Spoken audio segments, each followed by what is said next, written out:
தூத்துக்குடி மாவட்டம் எட்டயபுரத்தில் பாரதியார் நினைவு மணிமண்டபம் பராமரிக்கப்படாமல் இருப்பதாக புகார் எழுந்துள்ளது. பாரதி பிறந்த மண்ணில் இருக்கும் மணிமண்டபத்தில் உரிய அடிப்படை வசதிகளை செய்து கொடுக்க வேண்டும் என்றும் கோரிக்கை விடுக்கப்பட்டுள்ளது. மணிமண்டபத்தில் மின் விளக்குகளும் உடைந்து காணப்படுவதோடு கழிப்பறைகள் கட்டப்படும் பயன்பாட்டிற்கு கொண்டுவரப்படவில்லை என குற்றம் சாட்டப்படுகிறது.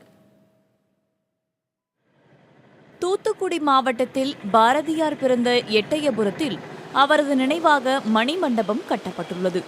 ஆனால் இந்த மணிமண்டபம் முறையாக பராமரிக்கப்படாமல் இருப்பதாக புகார் எழுந்துள்ளது.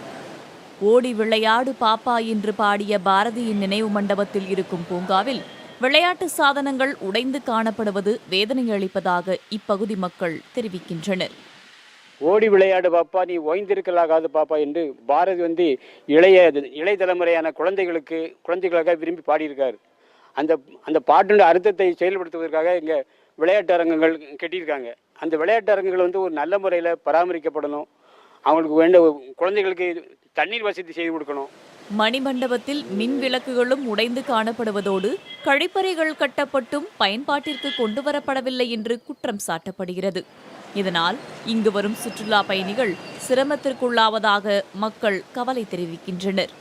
வந்த டூரிஸ்டுகளுக்கு இந்த பாத்ரூம் வசதி மற்றதுகளை செஞ்சு கொடுக்கணும். மின் விளக்கு வசதி பின்னால் இல்லை, இருளாக கிடைக்கிறது. பின்னால் உள்ள ஒரு கேட்டு போட்டிருக்காங்க, அதில் கீழ்ப்பக்கத்தை அடைக்காமல் வெளியிலேருந்து பன்றிகள்லாம் கட்டடத்துக்குள்ளே நிறையா வருது.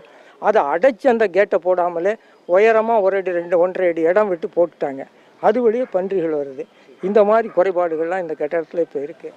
பாரதியின் சொந்த ஊரில் இருக்கும் இந்த மணிமண்டபம் முறையாக பராமரிக்கப்பட வேண்டும் என்பதே எட்டயபுரம் மக்களின் கோரிக்கையாகும். புதிய தலைமுறைக்காக கோவில்பட்டி செய்தியாளர் மணிசங்கர்.